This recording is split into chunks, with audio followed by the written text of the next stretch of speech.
बच्चों आज हम डिफिनिट इंटीग्रेशन यानी कि निश्चित समाकलन के सारे फार्मूले और सारे कॉन्सेप्ट यहाँ पे समझेंगे। तो अगर हमारा कोई फंक्शन f(x) दिया होता है, इसका इंटीग्रेशन करना होता है तो उसको इनडिफिनिट इंटीग्रेशन यानी कि अनिश्चित समाकलन में पढ़ चुके, लेकिन यहाँ पे हमारा डिफिनिट इंटीग्रेशन जो है इसमें हमारी लिमिट दे दी हुई होती है, यानी कि इतने लिमिट से इतने लिमिट तक हमें इंटीग्रेशन करना है।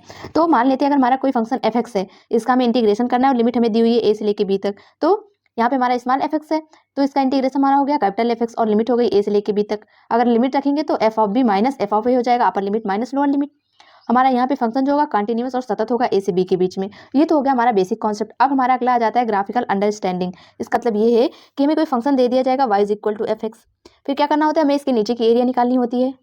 तो यहाँ पे हम क्या करते हैं, ए से लेके बी तक हमें कोई लिमिट दे दी जाएगी, ए से लेके बी तक हमारी ये लिमिट हो गई और ये हमारा फंक्शन एफ एक्स हो गया। हमें ए से बी के बीच में हमें क्या करना है, इसके नीचे की एरिया निकालनी है। तो इसके लिए हम क्या करेंगे, ए से लेके बी तक लिमिट लगा देंगे एफ एक्स डी एक्स। अगर हम इसका इंटीग्रेशन कर देते हैं तो ये हमारा एरिया के बराबर आ जाता है। तो इसका मतलब ये होता है कि definite integration is equal to effective area under the curve. यहाँ पे हमारा लिखा हुआ है integration, definite integration is equal to effective area under the curve, यानी कि कर्व के नीचे का परिणामी क्षेत्रफल, यही हो जाता है हमारा डिफिनिट इंटीग्रेशन के बराबर। तो यही अभी हमने सीखा कि हमें कोई फंक्शन दिया होगा, उसके नीचे की एरिया जो हम निकालेंगे वही हमारा डिफिनिट इंटीग्रेशन के बराबर आ जाएगा। तो हम क्या करते हैं, इसको एक एग्जांपल समझ लेते हैं। मान लेते हैं y equal to F X हमारा कर्व है। तो यहाँ पे हमने क्या किया, इसका एक कर्व बना लिया y equal to F X का। हमें क्या करना है, यहाँ पे 0 से लेके पाई तक, यहाँ पे हमारा पाई होगा, तो 0 से लेके पाई तक हमें क्या करना है, इसका इंटीग्रेशन करना है। तो साइन एक्स का इंटीग्रेशन हमें पता होता है माइनस कॉस एक्स। तो ये तो हो गया हमारा इंटीग्रेशन, लेकिन यहाँ पे हमारी लिमिट है तो लिमिट हो जाएगी 0 से पाई। तो यहाँ पे हम अपर लिमिट रखेंगे तो यहाँ हो जाएगा cos pi, minus lower limit रखेंगे तो हो जाएगा कॉस 0। इसको सॉल्व कर लेंगे तो हमें मिल गया 2। तो ये तो हो गया हमारा 0 से लेके पाई के बीच में हमारे कर्व के नीचे की एरिया, यही हो गया हमारा डिफिनिट इंटीग्रेशन के बराबर। अब हम क्या करते हैं, 0 से लेके 2 पाई के बीच में भी देख लेते हैं। यहाँ पे हमारी लिमिट हो गई 0 से 2 pi sine x D x. इसका इंटीग्रेशन हमारा हो जाता है minus cos x, sign X का माइनस कॉस एक्स। लिमिट हो गई 0 से 2 पाई, अपर लिमिट रखेंगे तो बन जाएगा cos 2 pi minus cos 0 lower limit. इसको सॉल्व करेंगे तो यहाँ से हमें मिल रहा है 0। जब हमने क्या किया, 0 से 2 पाई के बीच में हमने डिफिनिट इंटीग्रेशन निकाला तो हमें मिल गया 0। तो यहाँ पे हमने पहले 0 से पाई के बीच में निकाला तो हमें आंसर मिला 2, वो हमारा अक्ष के ऊपर था। लेकिन यहाँ पे हमने क्या किया, 0 से 2 पाई के बीच में निकाला तो हमें आंसर मिला 0। इसका मतलब ये है कि 0 से पाई के बीच में अक्ष के ऊपर की एरिया हमारी 2 आई और पाई से 2 पाई के बीच में हमारे अक्ष के नीचे की एरिया भी बराबर ही आएगी, तभी हमारा 0 हुआ। तो यहाँ पे हमें पता चल गया कि अक्ष के ऊपर की एरिया पॉजिटिव होगी, अक्ष की एरिया हमारी नेगेटिव होगी। तो यहाँ से हमें ये पता चल गया। हमारा ग्राफ है y is equal to F X. तो यहाँ पे अक्ष के ऊपर की एरिया हमारी a1 है, यहाँ पे हमारी अक्ष की एरिया a2 है, 1 से लेके 2 के बीच में, और 2 से 3 के बीच में हमारी एरिया अक्ष के ऊपर है। तो यहाँ से हमें पता चल गया कि अगर हम 0 से 1 तक इंटीग्रेशन करते हैं एफ एक्स डी एक्स का तो यहाँ से हमें एरिया मिलेगी a1। 1 से लेके 2 तक अगर हम इसका इंटीग्रेशन करते हैं तो यहाँ से हमें मिलेगी एरिया माइनस a2, क्योंकि अक्ष के नीचे है। अभी हमने ऊपर सॉल्व किया जैसे सेम टू सेम वैसे ही। और 2 से 3 करेंगे तो हमें एरिया मिलेगी a3, क्योंकि अक्ष के ऊपर है। तो यहाँ से हमें पता चल गया कि अगर हम 0 से 3 के बीच में इंटीग्रेशन करते हैं, हमारी लिमिट 0 से 3 है, तो हमें एरिया मिलेगी पॉजिटिव a1, नेगेटिव a2 और प्लस a3। यही हो जाती है हमारी इफेक्टिव एरिया, यानी कि कर्व के नीचे का क्षेत्रफल। अगला कॉन्सेप्ट आ जाता है। इस कॉन्सेप्ट पे क्वेश्चन आया हुआ है इसलिए हम यहाँ पे एग्जांपल के रूप में रख लिए हैं, पर ये हमारा कॉन्सेप्ट है। तो यहाँ पे हमें 1 से लेके 2 तक इंटीग्रेशन करना है x D of ln x का। तो यहाँ पे अगर हमें फंक्शन दिया होता था एफ एक्स और ए से बी के बीच में सतत होता था, हमारा एक्स बिलोंग करता था ए से बी के बीच में, यानी कि सतत होता था, तब हमारा इंटीग्रेशन बनता था ए से बी तक हमारी लिमिट हो जाती थी एफ एक्स डी एक्स, ये होता था हमारा इंटीग्रेशन। लेकिन यहाँ पे हमारा क्या है, एक्स की जगह पे ln x दिया हुआ है और हमारा 1 से लेके 2 तक लिमिट है, ए से बी की जगह पे 1 से लेके 2 तक लिमिट है। तो यहाँ पे हमारा एक्स जो होता था वो ए से बी के बीच में बिलोंग करता था। यहाँ पे हमारा जो है x जो है ये बिलोंग करता था ए से बी के बीच में, लेकिन यहाँ पे हमारा ln x है तो ये हमारा बिलोंग करेगा 1 से लेके 2 के बीच में। और हमें फार्मूला पता है कि ln x is equal to Y होता है, तो x इज इक्वल टू हो जाता है e की पावर y। ये तो यहाँ से हमारा बन जाएगा, यहाँ पे हमने x को लिखा तो यहाँ पे हमारा हो गया e की पावर 1, यहाँ पे हमारा हो गया e की पावर 2। हमने यहाँ से बनाया x is equal to e की पावर y से, तो यहाँ से हमें मिल गया हमारा x बिलोंग कर रहा है अब e की पावर 1 से लेके e की पावर 2 तक। तो यहाँ से अब हमारा बन गया 1 से लेके 2 तक, यहाँ पे हमारा इंटीग्रेशन करने के लिए था x D of ln x, यही हमारा था। तो अब हमारा अब ये बन गया e की पावर 1 से लेके e की पावर 2 तक हमारी लिमिट हो गई, और यहाँ पे हमारा x जैसे था वैसे रहेगा, और यहाँ पे हमारा d ऑफ ln x है, यानी कि इसका हमें डिफरेंशिएशन करना है। तो यहाँ पे इसका डिफरेंशिएशन ln x का 1/x हो गया और x का डिफरेंशिएशन हमारा dx होता है। तो यहाँ पे हमारा ये बन गया। अब हम क्या करेंगे, x हमारा कैंसिल हो गया, फिर 1 बन गया, 1 का इंटीग्रेशन हमें पता है x हो जाता है, और लिमिट हो गई e1 से लेके e की पावर 1 से लेके e की पावर 2 तक। तो यहाँ पे अपर लिमिट रखेंगे तो e की पावर 2 बनेगा माइनस e की पावर 1 बनेगा, लोअर लिमिट रख देंगे। तो ये हो गया हमारा कॉन्सेप्ट। इस कॉन्सेप्ट पे क्वेश्चन आया हुआ है, यहाँ पे हमने क्या किया, इसको एग्जाम्पल से समझ लिया है।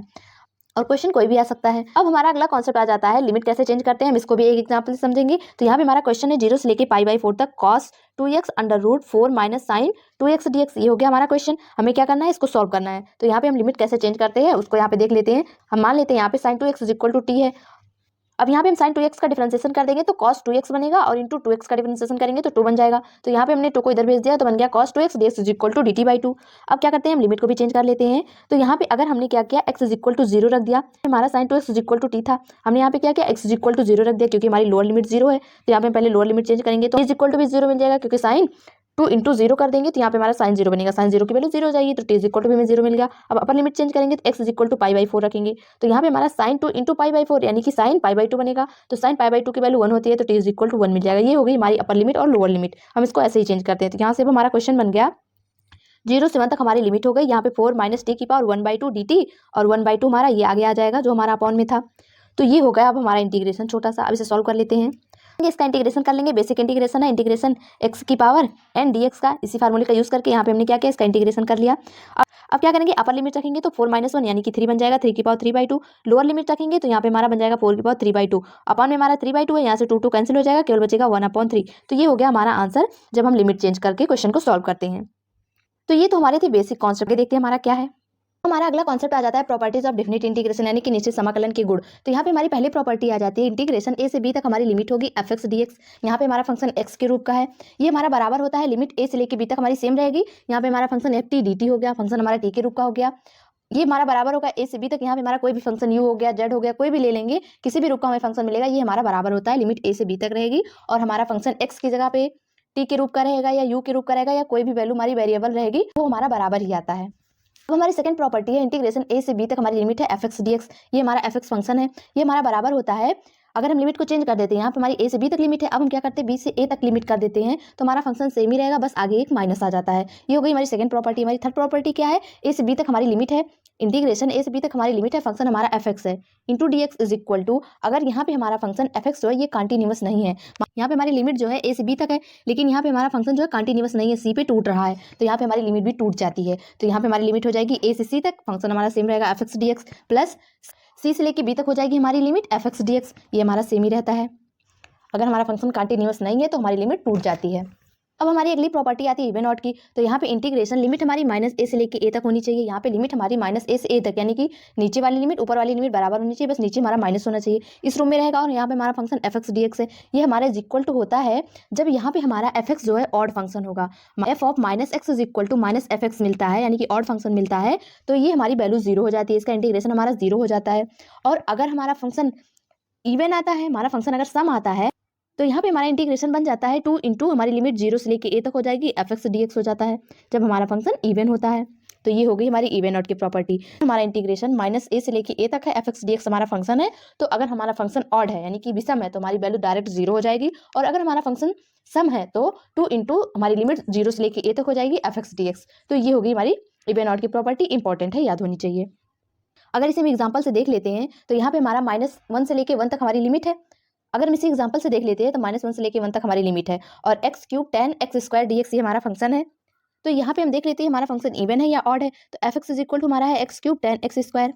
अगर इसमें हम क्या करते हैं, x की जगह पे -x से रिप्लेस कर देते हैं तो यहाँ पे हमें मिल जाएगा -x³ tan x², क्योंकि x की जगह पे -x रखे तो हमारा tan के अंदर तो प्लस ही हो जाएगा क्योंकि स्क्वायर है। तो यहाँ से हमें मिल गया f ऑफ -x = -fx, क्योंकि हमारा -x³ है तो वैल्यू हमारी माइनस आगे आ जाएगी, x³ tan x² मिल गया, यानी कि f ऑफ -x = -fx मिल गया, यानी कि ये हमें मिला विषम फलन। तो इसकी डायरेक्ट वैल्यू हमारी 0 हो गई, तो हमारा 0 आंसर आ गया। अब हमारी अगली प्रॉपर्टी है जिसे हम किंग रूल के नाम से जानते हैं। तो हमारी लिमिट यहाँ से a से लेके b तक होगी, और हमारा फंक्शन f(x) dx है, तो ये हमारा बराबर हो जाता है a से b तक हमारी लिमिट सेम रहेगी, चेंज नहीं होगी। और यहाँ पे हमारे फंक्शन में f ऑफ a + b यानी कि हमारी लिमिट दोनों ऐड हो जाती है और -x हो जाता है। तो ये हो गई हमारी किंग रूल।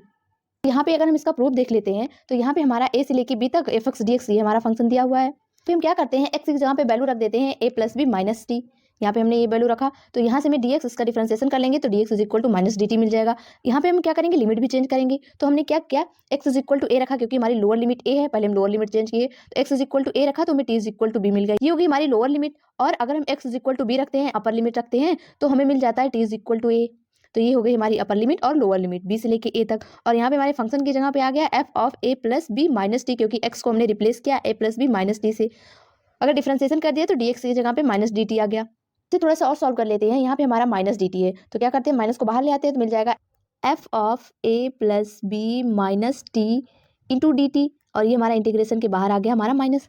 तो अभी हमने पढ़ा यहाँ पे हमारी लिमिट जो है ये बी से लेके ए तक है। तो अभी हमने सेकंड प्रॉपर्टी पढ़ी कि यहाँ पे अगर हमारा आगे माइनस होता है तो ये हमारी लिमिट चेंज हो जाएगी, ए से लेके बी तक हो जाएगी, बाकी फंक्शन हमारा सेम रहेगा, माइनस हट जाता है। अभी हमारी सेकंड प्रॉपर्टी यही थी तो यहाँ पे हमने यही अप्लाई कर दिया। हम क्या करते हैं, पहली प्रॉपर्टी अप्लाई कर देते हैं। यहाँ पे हमारा फंक्शन जो है टी के रूप का है तो उसकी जगह पे हम एक्स से रिप्लेस कर देते हैं, डी टी की जगह पे हमारा डी एक्स आ गया। तो पहली प्रॉपर्टी और सेकंड प्रॉपर्टी यहाँ पे हमने दोनों यूज कर लिया। तो ये हो गया हमारा किंग रूल, ये हमारा इंपॉर्टेंट है, याद होना चाहिए और अप्लाई करना भी आना चाहिए। अब हमारी अगली प्रॉपर्टी है क्वीन रूल, जिसको हम क्वीन रूल के नाम से जानते हैं। तो यहाँ पे हमारा लिमिट रहेगी 0 से लेके ए तक, इंटीग्रेशन 0 से लेके 2a तक हमारी लिमिट है, एफ एक्स डी एक्स ये हमारा फंक्शन है। तो ये हमारा बराबर होता है 0 से लेके ए तक हमारी लिमिट हो जाती है, और यहाँ पे हमारा F X D x function होगा, प्लस 0 से लेके ए तक यहाँ पे हमारी लिमिट हो जाएगी F of 2a minus X D x. ये हो गया हमारा क्वीन रूल। ये प्रॉपर्टी भी हमें याद होनी चाहिए, बहुत यूज पड़ता है, अप्लाई करना भी आना चाहिए। इसका भी प्रूफ देख लेते हैं, बोर्ड के लिए इंपॉर्टेंट है, मेंस के लिए कोई इंपॉर्टेंट नहीं, बस अप्लाई करना आना चाहिए प्रॉपर्टी का और याद होना चाहिए। तो यहाँ पे हमारा इंटीग्रेशन 0 से लेके 2a तक हमारी लिमिट है एफ एक्स डी एक्स, ये हमारा फंक्शन हो गया। ये हमारा बराबर हो जाएगा 0 से लेके a तक हमारी लिमिट हो जाएगी, एफ एक्स डी एक्स हमारा फंक्शन है, प्लस यहाँ पे हमने क्या किया, लिमिट को तोड़ दिया है, a से लेके 2a तक हो गया एफ एक्स डी एक्स। हमें प्रूव करना है 0 से लेके a तक F X D x plus 0 से लेके a तक F of 2a minus X D x. तो यहाँ पे हमारा पहला पद जो है ये 0 से लेके a तक एफ एक्स डी एक्स है, इसको हम ऐसे ही रहने देते हैं क्योंकि ये तो हमारे प्रूफ में है, हमारे आंसर में ये तो है, इसको ऐसे रहने देते हैं। और यहाँ पे हमारा ए से लेके 2a तक है तो हम इसको क्या करेंगे, चेंज करेंगे। तो यहाँ पे हम x is equal to put करेंगे 2a माइनस टी, इसका डिफरेंशिएशन कर देंगे तो dx इज इक्वल टू मिल जाएगा माइनस dt। तो यहाँ पे हम क्या करेंगे, लिमिट भी हमारी चेंज होगी, पहला तो हमारा ऐसे ही रहेगा क्योंकि ये हमारे प्रूफ में है, हमारे रिजल्ट में है, तो ये तो ऐसे रहेगा, प्लस अगर यहाँ पे हम लिमिट चेंज करते हैं तो पहले लोअर लिमिट चेंज करेंगे। हम क्या करेंगे, x की जगह पे a रखेंगे तो हमें t इज इक्वल टू भी मिल जाएगा a। x की जगह पे हमने जब a रख दिया तो a minus 2a is equal to minus T मिलेगा, यानी कि t इज इक्वल टू मिल गया a। लोअर लिमिट तो हमारी a हो गई, अपर लिमिट x की जगह पे 2a रखेंगे तो t इज इक्वल टू में मिल जाएगा 0। ट्रांसलेशन किए थे तो dx इज इक्वल टू में माइनस dt मिला था, सारी वैल्यू यहाँ पे रख देंगे तो हमें ये मिल जाएगा। आगे देखते हैं। तो यहाँ पे हमारा पहला पद तो ऐसे रहेगा 0 से a तक F X D x, plus हमने पढ़ा था कि अगर आगे हमारा माइनस होता है a से b तक हमारा लिमिट होता है एफ एक्स डी एक्स होता है हमारा फंक्शन। तो यहाँ पे हमारा माइनस हट जाता है और लिमिट हमारी b से a हो जाएगी, वही अप्लाई कर दिया सेकंड प्रॉपर्टी। तो यहाँ से हमें मिल जाता है 0 से a तक हमारी लिमिट हो गई f of 2a minus T, और माइनस dt की जगह पे हमारा dt आ गया। यहाँ पे हमें मिल गया 0 से लेके 2a F X D x is equal to, यही हमें प्रूव करना था, इज इक्वल टू में मिल गया 0 से लेके a तक F X D x plus 0 से लेके a तक F of 2a minus X D x. यहाँ पे हमने क्या किया, पहली प्रॉपर्टी यूज कर दिया, t की जगह पे हमने x रख दिया। तो ये प्रूफ हो गया हमारा क्वीन रूल का, ये हमारा इंपॉर्टेंट है, अप्लाई करना आना चाहिए, क्वेश्चन में यूज होता है।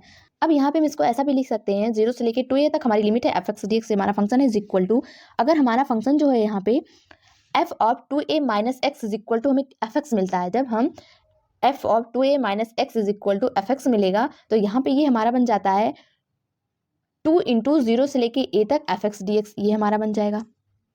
और अगर हमारा F of 2a minus x is equal to हमें मिलता है माइनस एक्स, तो यहाँ से हमें वैल्यू मिल जाती है 0। तो ये भी याद होना चाहिए, प्रूफ इंपॉर्टेंट नहीं है, प्रॉपर्टी क्वेश्चन में अप्लाई करना आना चाहिए। यहाँ पे हमने किंग और क्वीन दोनों रूल को अच्छे से समझ लिया। यहाँ पे हम क्या करते हैं, क्वेश्चन से दोनों प्रॉपर्टी को अच्छे से समझ लेते हैं। तो यहाँ पे हमारा क्वेश्चन है 0 से लेके पाई तक हमारी लिमिट है x F of sine x D x, ये हमारा फंक्शन है, इज इक्वल टू में दिया हुआ है a इंटू 0 से लेके पाई तक हमारी लिमिट है F of sine x D x दिया हुआ है, तो हमें a का मान बताना है, यानी कि क्वेश्चन सॉल्व करके हमें केवल a का मान बताना है। तो यहाँ पे हम मान लेते हैं हमारा क्वेश्चन है i इज इक्वल टू 0 से लेके पाई तक हमारी लिमिट हो गई, इंटीग्रेशन 0 से लेके पाई तक लिमिट हो गई x F of sine x D x, ये हमारा फंक्शन हो गया, इसको मान लेते हैं क्वेश्चन नंबर 1। यहाँ पे हम पहले क्या करेंगे, किंग रूल अप्लाई करेंगे। यहाँ पे हमारा x को रिप्लेस करेंगे 0 प्लस पाई माइनस एक्स से, तो यहाँ पे हमारा बन जाएगा, क्योंकि हमारी लोअर लिमिट 0 है, अपर लिमिट पाई है, तो 0 प्लस पाई माइनस एक्स हो गया। तो यहाँ पे हमें मिल जाएगा i is equal to X की जगह पे रखेंगे पाई माइनस एक्स, तो यहाँ पे हमारी लिमिट तो सेम रहेगी, लिमिट चेंज नहीं होती है, एक्स की जगह पे आ गया pi minus X, F of sine X की जगह पे रखेंगे पाई माइनस एक्स, तो sine pi minus x is equal to sine X होता है, कोई फर्क नहीं पड़ेगा। तो ये हो गया हमारा इक्वेशन नंबर 2। अब इक्वेशन 1 और इक्वेशन 2 को ऐड कर देंगे, तो यहाँ से हमें मिल जाएगा 2i इज इक्वल टू 0 से लेके पाई, आगे सॉल्व करते हैं तो यहाँ पे हम पाई को बाहर कर लिए, 0 से लेके पाई तक हमारी लिमिट हो गई f of sine x D x, ये हो गया हमारा अब pi f of sine x D x. आगे क्या करते हैं, इसे सॉल्व करने के लिए, इसे आगे सॉल्व करने के लिए क्या करेंगे, यहाँ पे हम क्वीन रूल अप्लाई करेंगे। तो हमारी क्वीन रूल होती है 0 से लेके 2a तक हमारी लिमिट होगी, एफ एक्स होगा यहाँ पे हमारा फंक्शन, इज इक्वल टू यहाँ पे हमारा 0 से लेके a तक हमारी लिमिट हो जाएगी, इंटीग्रेशन 0 से लेके a तक limit limit F X D x plus zero से लेके ए तक लिमिट हो गई, इंटीग्रेशन जीरो से लेके ए तक लिमिट हो गई, टू ए माइनस एक्स डी एक्स, ये होती है हमारी क्वीन रूल। तो यही अप्लाई करेंगे यहाँ पे। तो यहाँ पे हमें मिलेगा two I is equal to pi को हमने बाहर कर दिया था, जीरो से लेके पाई बाई टू तक लिमिट होगी क्योंकि यहाँ पे हमारा टू ए है। तो यहाँ पे हमारा टू ए की जगह पे यहाँ पे हमारा पाई है, तो यहाँ पे हमारा आता है जीरो से लेके ए तक, यानी कि यहाँ पे टू ए है तो यहाँ पे हमारा ए आता है, तो यहाँ पे हमारा पाई है तो यहाँ पे हमारा पाई बाई टू आएगा। तो यहाँ पे हमारा यही बनेगा, जीरो से लेके पाई बाई टू तक लिमिट हो जाएगी F of sine x D x plus zero से लेके पाई बाई टू तक लिमिट होगी और F of sign pi minus X D x, यही बनेगा। तो यहाँ पे हमने डायरेक्ट लिखा हुआ है, ये सॉल्व कर लेंगे तो यहाँ से हमें मिल जाएगा two I is equal to, यहाँ पे हमारा दोनों सेम है तो दोनों ऐड हो जाएगा, two I is equal to मिल जाएगा टू पाई, यहाँ पे हमारा एफ ऑफ साइन एक्स है, यहाँ पे हमारा एफ ऑफ साइन एक्स है, दोनों ऐड हो गया तो यहाँ पे हमारा टू बन गया, तो टू को हमने बाहर कर लिया तो टू पाई हो गया, लिमिट हो गई जीरो से लेके पाई बाई टू तक, इंटीग्रेशन जीरो से पाई बाई टू तो हमारी लिमिट है, यहाँ पे हमारा F of sine x D x हो गया। अब यहाँ पे हमारा टू टू जो है ये कैंसिल हो गया, तो यहाँ से हमें मिल गया I is equal to pi into integration zero से लेके पाई बाई टू तक हमारी लिमिट हो गई f of sine x D x, ये हो गया हमारा फाइनल इंटीग्रेशन। अब क्वेश्चन में जो दिया उसे कंपेयर कर लेंगे तो ए इज इक्वल टू मिल गया हमें पाई, यही हो गया हमारा आंसर। हमारा अगला कॉन्सेप्ट है, ये एक हमारा इंपॉर्टेंट रिजल्ट है। अगर हमें दिया होता है जीरो से इंटीग्रेशन जीरो से लेके पाई बाई टू तक हमारी limit L N sine x D x, ये हमारा बराबर होता है जीरो से लेके pi by two L N cos X D X के, और ये हमारा बराबर होता है जीरो से लेके pi by two L N sine two X D X की, और इन तीनों का हमारा इंटीग्रेशन हो जाता है minus pi by two L N two. तो ये रिजल्ट हमें याद होना चाहिए, क्वेश्चन में डायरेक्ट यूज करते हैं, ये इंपॉर्टेंट भी है, बोर्ड में ये पूछा जाता है। तो हम क्या करते हैं, इसको सॉल्व करके देख लेते हैं हमारा minus pi by two L N two कैसे मिलता है। तो आई इज इक्वल टू हम मान लेते हैं इंटीग्रेशन जीरो से लेके पाई बाई टू तक हमारी लिमिट है L N sine x D X, हमने इसको आई इज इक्वल टू मान लिया। अब यहाँ पे हम क्या करेंगे, किंग रूल अप्लाई कर देंगे, तो यहाँ से हमारा एक्स जो है वो रिप्लेस हो जाएगा zero plus pi by two minus x से। तो यहाँ पे हम इसको मान लिया क्वेश्चन नंबर 1 है। अब इसमें हम किंग रूल लगा देंगे तो यहाँ से हमें मिल जाएगा I is equal to integration zero से पाई बाई टू तक, लिमिट हमारी सेम रहेगी क्योंकि किंग रूल में लिमिट नहीं चेंज होती है, और यहाँ पे हमारा L N sine pi by two minus x करेंगे तो हमें मिल जाएगा कॉस एक्स, तो यहाँ से हमें मिल गया L N cos X D X, इसको हमने मान लिया क्वेश्चन नंबर 2। अब क्या करना होता है, इक्वेशन और इक्वेशन 2 को जोड़ना होता है, तो यहाँ पे हम इक्वेशन 1 और इक्वेशन 2 को जोड़ देंगे तो मिल जाएगा two I is equal to integration zero से लेके पाई बाई टू तक लिमिट हो जाएगी। जब दोनों को ऐड करेंगे तो यहाँ पे हमारा बनेगा L N sine X plus L N cos X, तो यहाँ पे हमारा L N M plus L N N का फार्मूला बन गया, तो इसका फार्मूला होता है एल एन एम एन, तो यहाँ पे हमारा हो गया एल एन एम का मान हमारा साइन एक्स, एन का मान हमारा कॉस एक्स, तो यहाँ पे हमारा बन गया L N sine X into cos X D X. अब आगे क्या करते हैं, इंटीग्रेशन जीरो से लेके पाई बाई टू तक लिमिट रहेगी, एल एन हम क्या करते हैं अंदर में टू से मल्टीप्लाई कर देते हैं और डिवाइड भी कर देते हैं, तो यहाँ से हमें ये मिल गया। अब यहाँ पे हमारा फार्मूला बन गया साइन टू एक्स का, two I is equal to integration zero से लेके पाई बाई टू तक हमारी लिमिट हो जाएगी, यहाँ पे हमारा बन गया साइन टू एक्स का फार्मूला ऊपर, तो यहाँ पे हमारा हो गया L N sine two X, L N M upon N का फार्मूला लगा दिए, तो यहाँ पे हमारा ये बन गया। अब आगे सॉल्व कर लेंगे तो यहाँ से हमें मिल जाएगा two I is equal to zero से लेके पाई बाई टू तक हमारी ये लिमिट रहेगी, यहाँ पे हमारा L N sine two X D X रहेगा। हमने क्या किया, इंटीग्रेशन को दोनों में तोड़ दिया, तो यहाँ पे हमारा जीरो से लेके पाई बाई टू तक लिमिट हो जाएगी L N two D x, ये हो गया हमारा। अब क्या करते हैं, इसको मान लेते हैं ये हमारा आई वन के बराबर है, क्या करेंगे अलग इंटीग्रेशन करके लाके वैल्यू यहाँ पे रखेंगे, तो हमारा I one is equal to है जीरो से लेके पाई बाई टू तक लिमिट है L N sine two X D x, ये हमारा। इसको सॉल्व करेंगे तो यहाँ से हमें मिलेगा, यहाँ पे हम क्या करेंगे two x is equal to t मान लेंगे, तो इसका डिफरेंशिएशन कर देंगे तो two D x is equal to d t मिल गया हमें। तो यहाँ पे हम क्या करेंगे, लाके वैल्यू रख देंगे तो मिल जाएगा जीरो से लेके पाई तक हमारी लिमिट हो जाएगी। अगर यहाँ पे हमने two x is equal to T लिया तो हमारा लिमिट भी चेंज हो जाएगा, तो क्या करें लोअर लिमिट जब हमने क्या किया जीरो रखा, एक्स यहाँ पे जीरो रखा तो टी की वैल्यू जीरो आ गई, upper limit pi by two रखा तो हमें पाई मिल गया, तो l N sine T D t by two मिल जाएगा। अब आगे सॉल्व करेंगे इसे, तो यहाँ से हमें मिल जाएगा आई इज इक्वल टू, यहाँ पे हम क्या किए क्वीन रूल अप्लाई कर दिए, यहाँ पे हमने क्या किया है, यहाँ पे हमने क्वीन रूल लगा दिया है। क्वीन रूल में हमने पढ़ा था जब हमारा F of two A minus x is equal to F x आ जाता है तो हमारा इंटीग्रेशन जो होता है टू इंटू इंटीग्रेशन लिमिट हमारी हो जाती है जीरो से लेके ए तक एफ एक्स डी एक्स, तो यहाँ पे हमने वही अप्लाई किया है, तो यहाँ पे हमें ये मिल गया। वन बाई टू तो हमारा बाहर आ जाएगा, यहाँ पे डी टी बाई टू था तो हमारा बाहर आ गया वन बाई टू, और ये हमारे फार्मूले से बन गया टू इंटू इंटीग्रेशन जीरो से लेके ए तक लिमिट होगी, तो यहाँ पे हमारा पाई है, ए का मान पाई बाई टू हो गया, L N sine T D T ये हो गया हमारा। सॉल्व करते हैं तो यहाँ से हमें आई इज इक्वल टू मिल गया जीरो से लेके पाई बाई टू लिमिट हो गई L N sine T D T ये हो गया। अब यहाँ पे हम क्या करेंगे, पहली प्रॉपर्टी लगा देंगे, टी को रिप्लेस कर देंगे एक्स से, इंटीग्रेशन जीरो से लेके पाई बाई टू तक लिमिट हो गई L N sine x D X हमारा ये मिल गया। अब ये हमारा वही मिल गया जो हमारा क्वेश्चन में था जिसको हमने आई इज इक्वल टू माना हुआ था, तो ये वापस आके यही मिल गया। तो क्या करते हैं, ले जाके वैल्यू रख देते हैं जहाँ पे हमने I one is equal to माना था, तो यहाँ पे जब हम लाके वैल्यू रखेंगे यहाँ पे तो हमें मिल जाएगा two I is equal to I one की वैल्यू में मिल गई आई माइनस यहाँ पे हमारा है इंटीग्रेशन जीरो से लेके पाई बाई टू तक लिमिट है L N two D X है, तो ये तो हमारा एल एन टू कॉन्स्टेंट है, यहाँ पे हमारा वन है तो वन का इंटीग्रेशन हमारा एक्स होता है, तो एक्स हो गया, अपर लिमिट रखेंगे तो पाई बाई टू हो जाएगा, लोअर लिमिट रखेंगे तो जीरो हो जाएगा, तो यहाँ से हमें मिल गया I minus pi by two L N two ये मिल गया। अब क्या करते हैं, आई को इधर ले आते हैं तो मिल जाएगा टू आई में से आई माइनस होगा तो आई इज इक्वल टू मिल गया minus pi by two L N two, तो इस क्वेश्चन में किंग रूल, क्वीन रूल और प्रॉपर्टी नंबर फर्स्ट हमारी जो थी वो तीनों प्रॉपर्टी यहाँ पे यूज़ हुई है। तो ये होता है हमारा रिजल्ट, ये याद होना चाहिए, क्वेश्चन में डायरेक्ट यूज़ हो जाता है। अब हमारा अगला कॉन्सेप्ट आ जाता है, ये भी हमारा एक इंपॉर्टेंट रिजल्ट है, ये याद होना चाहिए। अगर इंटीग्रेशन ए से लेके बी तक हमारी लिमिट हो और ऊपर हमारा एफ एक्स डी एक्स हो और अपॉन में हमारा F X plus F of A plus B minus X हो, यानी कि हमारी लिमिट है दोनों को ऐड किया और माइनस एक्स हो, अगर इस रूप में क्वेश्चन में दिया हो तो ये हमारा डायरेक्ट रिजल्ट आता है 1/2 बी माइनस ए, यानी कि दोनों लिमिट को माइनस कर देते हैं और अपॉन 2 कर देते हैं। ये हमें याद होना चाहिए। तो इसको एग्जाम्पल समझते हैं। यहाँ पे हमारा है इंटीग्रेशन 6 से लेके 16 तक यहाँ पे हमारी लिमिट लगी हुई है और यहाँ पे हमारा है लॉग एक्स स्क्वायर और बेस में ये है लॉग के, और अपॉन में हमारा है लॉग एक्स स्क्वायर बेस में ई है plus log x square minus 44x plus 484 dx। ये हमें क्वेश्चन दिया हुआ है, इसे सॉल्व करके हमें बताना क्या आंसर आएगा। तो यहाँ पे हम देख लेते हैं हमारा ये जो रिजल्ट दिया हुआ है, हमारा जो क्वेश्चन है, हमारा ये फार्मूला जो है इसी रूप में है, क्योंकि यहाँ पे हमारा एफ एक्स की जगह पे ln x स्क्वायर है और अपॉन में हमारा एफ एक्स है तो उसकी जगह पे भी हमारा ln x स्क्वायर है, और यहाँ पे हमारा F of A plus B minus X के रूप में बनना चाहिए। तो सॉल्व करके देखते हैं आगे। तो यहाँ पे हमारा अंश में एफ एक्स हमारा बना हुआ है और अपॉन में जो हमारा एफ एक्स था वो भी है, प्लस यहाँ पे हमारा x square minus 44x plus 484 ये में दिया हुआ है। तो अगर हम इसको लिखते हैं 22 माइनस एक्स का होल स्क्वायर तो ये हमारा यही बनेगा। अगर यहाँ पे हमारी लिमिट जो है 16 और 6 इन दोनों को ऐड करेंगे तो हमें 22 मिलेगा। तो यहाँ पे हमारा a plus B minus X के रूप का है और यहाँ पे हमारा हर में एफ एक्स है और अंश में भी जो दिया वही दोनों सेम है। तो यहाँ पे हमारा फार्मूला था उसी के रूप में ये हमारा बन रहा है। तो यहाँ पे इसका डायरेक्ट आंसर हो जाएगा बी माइनस ए अपॉन 2। तो बी का मान हमारा 16 है, ए का मान हमारा 6 है, अपॉन 2 हो गया। तो इसको सॉल्व कर लेंगे तो यहाँ से मिल जाएगा 5। ये हो गया हमारा आंसर। तो ऐसे क्वेश्चन हमें जब दिखे तो हमें देख लेना चाहिए कि हमारे फार्मूले के रूप में बन रहा है कि नहीं बन रहा होगा, तो ये हमारा डायरेक्ट आंसर हो जाता है। क्वेश्चन की प्रैक्टिस के साथ ये अपने आप आ जाता है, इसलिए ज़्यादा से ज़्यादा क्वेश्चन प्रैक्टिस कीजिए। अब हमारा अगला कॉन्सेप्ट आ जाता है पीरियोडिक फंक्शन, यानी कि आवर्ती फलन। इसका हम इंटीग्रेशन कैसे करते हैं तो इसको हम पहले समझ लेते हैं। यहाँ पे हमारे कुछ फंक्शन है, इसको हम देख लेते हैं कि इसका हमारा आवर्तकाल क्या आता है।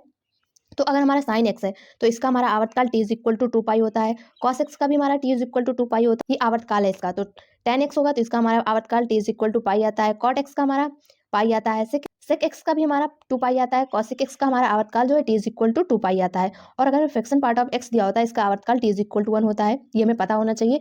और अगला हमारा आ जाता है कि अगर साइन की पावर n x हो, कॉस एक्स की पावर n हो, सेक एक्स की पावर n हो, कॉसेक एक्स की पावर n हो, तो अगर हमें ये दिया होता है तो यहाँ पे अगर n की वैल्यू हमारी इवन होती है तो इसका आवर्तकाल हमें पाई मिलता है। n की वैल्यू 8 होती है तो इसका आवर्तकाल हमें 2 पाई मिलता है। अगला देखते हैं हमारा क्या है।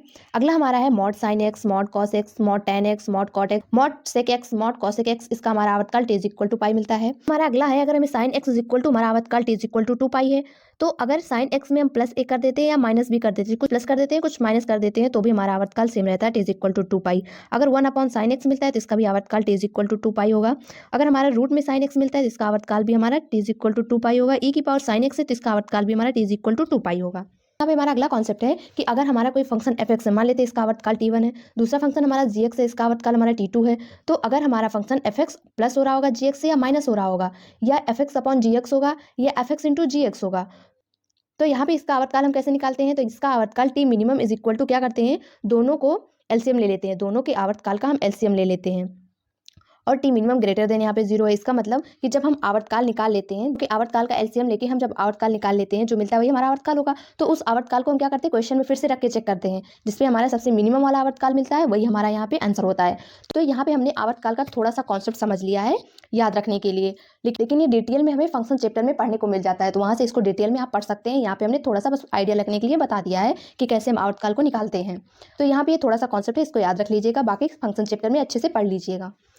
तो यहाँ पे अब हम देखते हैं कि पीरियोडिक फंक्शन का हम यहाँ पे इंटीग्रेशन कैसे करते हैं, उसकी प्रॉपर्टी क्या होती है। तो यहाँ पे लिखा है एफ एक्स हमारा एक पीरियोडिक फंक्शन है जिसका आवर्तकाल टी है। तो हमारी पहली प्रॉपर्टी आ जाती है इंटीग्रेशन 0 से लेके एन टी तक हमारी लिमिट है। यहाँ पे हमारा टी जो है ये हमारा आवर्तकाल है और एफ एक्स हमारा फंक्शन है D x is equal to, यहाँ पे हमारा एन आगे आ जाता है और इंटीग्रेशन 0 से टी तक हमारी लिमिट हो जाती है। टी हमारा आवर्तकाल है, एफ एक्स डी एक्स यहाँ पे हमारा बन जाता है और जहाँ पे हमारा एन जो है ये एक इंटीजर होता है, एन बिलोंग टू जेड, मतलब यहाँ पे हमारा एन जो है इंटीजर होता है। तो हम एक एग्जाम्पल से समझते हैं इसे। तो यहाँ पे मान लेते हैं y is equal to mod sine X, ये हमारा फंक्शन है।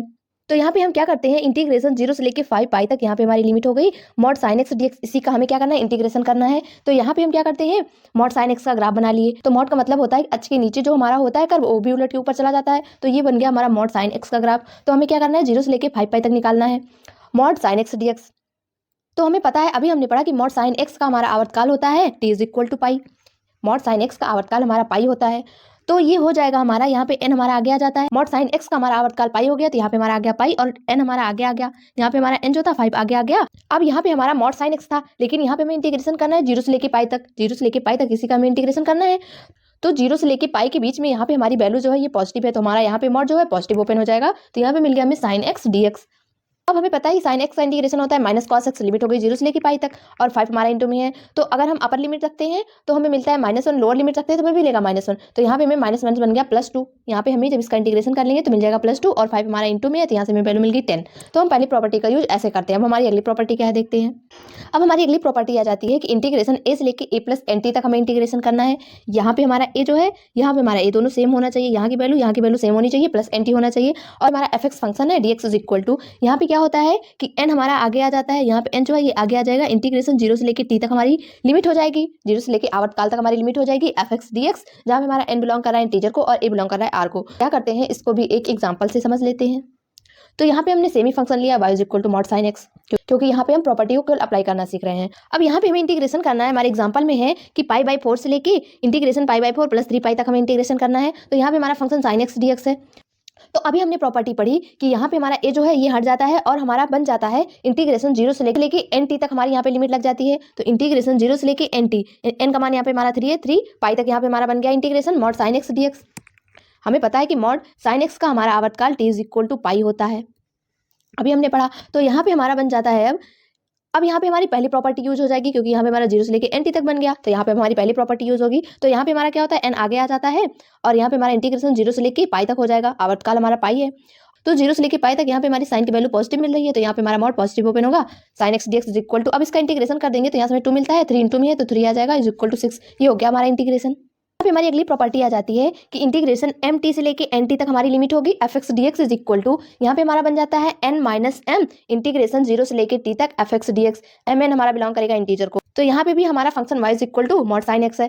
तो यहाँ पे हमने क्या किया, मॉड साइन एक्स का ग्राफ बना लिया। अब हम मान लेते हैं हमारा एग्जांपल है इंटीग्रेशन 2 पाई से लेके 5 पाई तक हमें यहाँ पे इंटीग्रेशन करना है, और mod sine x D X हमारा फंक्शन है। हमारी प्रॉपर्टी थी कि n माइनस एम, यानी कि हमारा 5 यहाँ पे n है, 2 यहाँ पे हमारा m है, तो 5 माइनस 2 हो गया।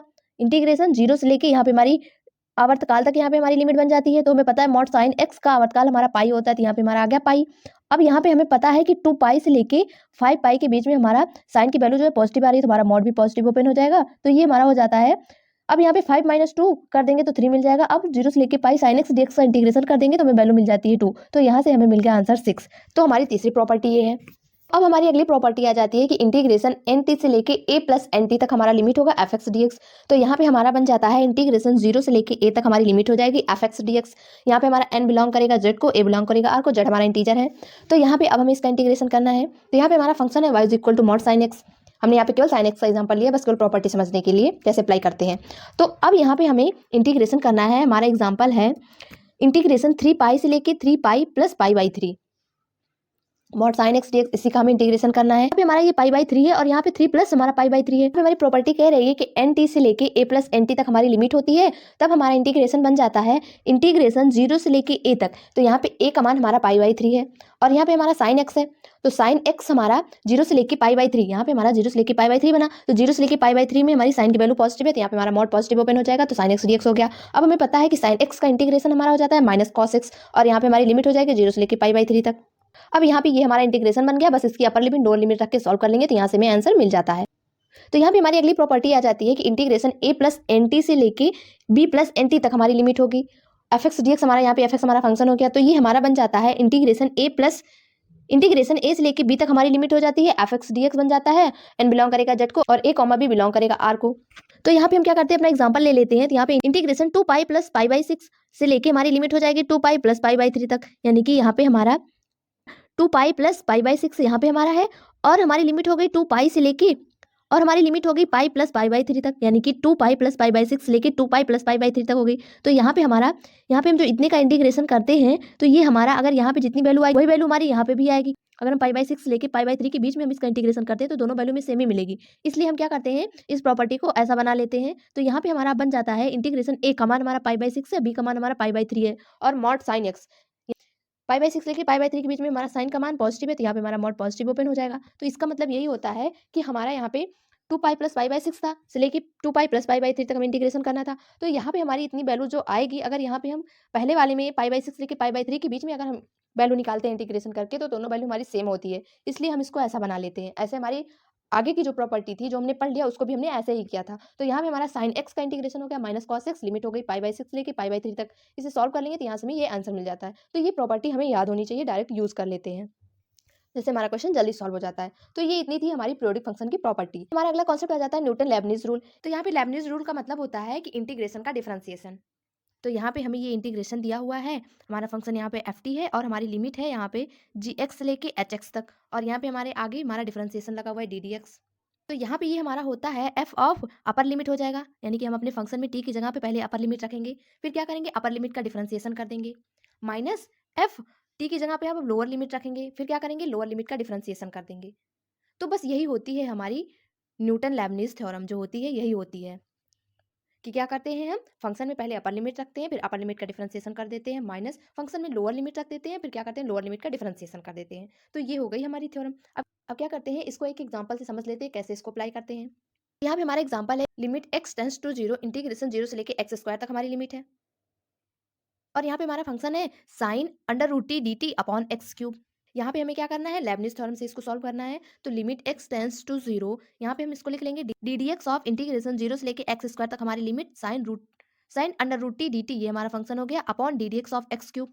यहाँ पे ये हमारा जीरो बाई जीरो फॉर्म बना है, जब हम इसमें लिमिट रख रहे हैं तो ये हमारा जीरो बाई जीरो फॉर्म बन रहा है। तो यहाँ पे हम क्या, जब हमारा जीरो बाई जीरो फॉर्म बनता है तो यहाँ पे हम एल हॉस्पिटल रूल अप्लाई करते हैं, यानी कि अंश का डिफरेंशिएशन कर देते हैं और हर का भी डिफरेंशिएशन कर देते हैं। तो limit x tends to zero, तो साइन, और यहाँ पे हमारा अंडर रूट टी की जगह पे आ जाएगा एक्स स्क्वायर का डिफरेंशिएशन करेंगे तो 2x बन जाएगा, माइनस साइन लोअर लिमिट रखेंगे तो जीरो, जीरो का डिफरेंशिएशन हमारा जीरो ही होता है, अपॉन एक्स क्यूब का हमें यहाँ पे डिफरेंशिएशन करना है, तो यहाँ पे हमारा बन जाएगा 3x²।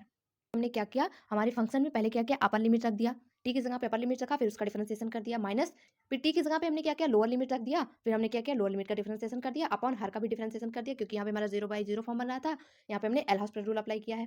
तो यहाँ पे अब आगे सॉल्व करते हैं इसे। यहाँ पे हमारा अंडर रूट एक्स स्क्वायर था, तो यहाँ पे हमारा बन गया साइन एक्स, यहाँ पे हमारा 2x था, तो यहाँ पे हमारा 2x था, और अपॉन में हमारा 3x² था, एक एक्स तो हमारा कैंसिल हो गया, और यहाँ पे मिल गया 2 sin x अपॉन 3x। तो हमें पता है लिमिट में sin x अपॉन x की वैल्यू 1 होती है, limit x tends to zero sin x upon x की वैल्यू 1 होती है, तो यहाँ पे हमारा बन गया 2/3, यही हो गया हमारा आंसर। तो हम लेबनीज थ्योरम ऐसे ही अप्लाई करते हैं। बच्चों को हमारा अगला कॉन्सेप्ट आ जाता है definite integration of infinite series, यानी कि अनंत पदों के श्रेणी का निश्चित समाकलन। तो अगर हमें यहाँ पे हमारा इंटीग्रेशन a से लेके b तक लिमिट है F X D x is equal to, हमें यहाँ पे दिया हुआ है limit h tends to zero h into F of a plus b, ऐसे हमें सीरीज दी हुई होती है।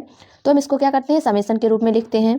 तो यहाँ पे हमारा इंटीग्रेशन a से लेके b तक लिमिट है F X D x is equal to, अगर हम इसको समेशन के रूप में लिखेंगे तो ये हमारा बन जाएगा limit summation r is equal to zero से लेके n-1 तक जाएगा, और यहाँ पे हमारा बनेगा b minus a upon n F of a plus b minus a upon n into r, ये हमारा बन जाता है। अगर हम इसको क्या करते हैं सीरीज के रूप में लिखते हैं, यहाँ पे हमारी जो श्रेणी दी हुई है सीरीज दी हुई है, अगर इसको हम समेशन के रूप में लिखते हैं तो ये हमारा ऐसे बन जाता है। यहाँ पे सीरीज हमारी समेशन के रूप में जनरल रूप में लिखी हुई है, अगर इसमें हम क्या करते हैं a is equal to zero रखते हैं, b इज इक्वल टू 1 रख देते हैं, तो यहाँ से हमें मिल जाता है इंटीग्रेशन लिमिट हो जाएगी हमारी जीरो से लेके 1 तक, क्योंकि a is equal to zero रख दिया, b इज इक्वल टू 1 रख दिया, F X D x is equal to limit h tends to zero summation r is equal to zero से लेके n-1 तक जाएगा। जब a is equal to zero रखेंगे, b इज इक्वल टू 1 रखेंगे, तो यहाँ पे हमारा बन जाएगा 1 upon n F of r plus n। तो ये हो गया हमारा समेशन के रूप में। जब हमें सीरीज दी हुई होती है तो हम उसको क्या करते हैं समेशन के रूप में ऐसे बनाते हैं 1 upon n F of r upon n, इसी रूप में बनाते हैं यहाँ पे।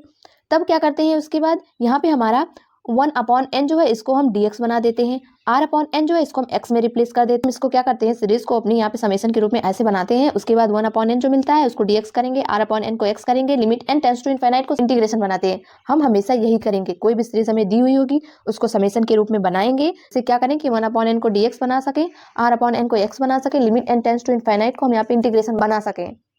अब हमें क्या करना होता है लिमिट भी रखना होता है। तो लिमिट के लिए अगर हम लोअर लिमिट रखते हैं तो यहाँ पे हमारी limit n tends to infinite r upon n, अगर हमारा summation r is equal to zero या r इज इक्वल टू 1 कुछ भी होगा n तक या n-1 n-2 कुछ भी होगा यहाँ पे, तो हम लोअर लिमिट के लिए नीचे वाली वैल्यू रखेंगे r इज इक्वल टू जो भी दिया होगा। तो यहाँ पे हम क्या करेंगे, r की वैल्यू रख देंगे अपॉन n है, सॉल्व कर लेंगे, जो आंसर मिल जाएगा वही हमारी लोअर लिमिट होगी। यहाँ पे हमारे क्वेश्चन में r इज इक्वल टू 0 है, तो यहाँ पे हमने क्या किया, r का मान 0 रख दिया, तो 0 अपॉन n बना। इसका मतलब हमारी यहाँ पे लिमिट जो है n टेंड्स टू इनफाइनाइट कर रही है, तो यहाँ पे हमारा ये बन जाएगा 0, तो ये लोअर लिमिट हमारी 0 हो गई। इसी प्रकार अगर हम क्या करते हैं, अपर लिमिट रखते हैं, तो अपर लिमिट के लिए यहाँ पे हमारा limit n tends to infinite r upon n, इसे में हम क्या करेंगे, ऊपर वाली लिमिट रखेंगे, ऊपर हमें जो दिया होगा जहाँ तक हमारी वैल्यू जाएगी वो वाली यहाँ पे हम r की वैल्यू रख देंगे, फिर हमें जो आंसर मिलता है वो हमारी अपर लिमिट हो जाती है।